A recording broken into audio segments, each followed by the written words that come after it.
திமுக ஆட்சி என்றாலே சட்ட ஒழுங்கு சரியாக இருக்காது என்பது அரசியல் விமர்சகர்களின் கூற்று.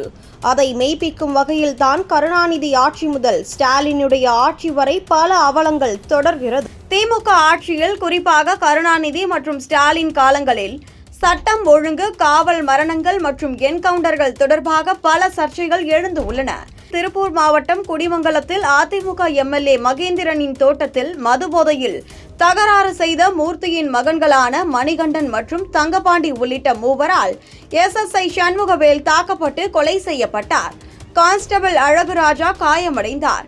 இரு குற்றவாளிகள் கைது செய்யப்பட்டு மணிகண்டன் என்கவுண்டரில் கொல்லப்பட்டதாக கூறப்படுகிறது. இது போலி என்கவுண்டர் என்று எதிர்க்கட்சிகளால் விமர்சிக்கப்பட்டது.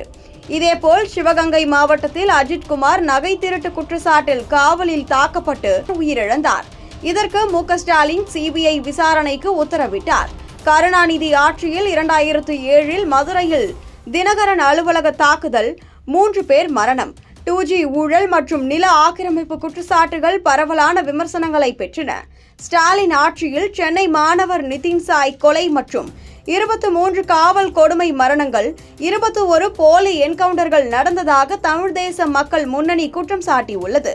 இவை திமுக ஆட்சியில் சட்டம் ஒழுங்கு மோசமடைந்ததாகவும் காவல்துறை மீது அரசியல் அழுத்தம் இருப்பதாகவும் எதிர்க்கட்சிகளால் விமர்சிக்கப்பட்டாலும் ஸ்டாலின் இவற்றுக்கு வெளிப்படையான விசாரணை மற்றும் நீதி உறுதி செய்ய நடவடிக்கை எடுப்பதாக கூறியுள்ளார்.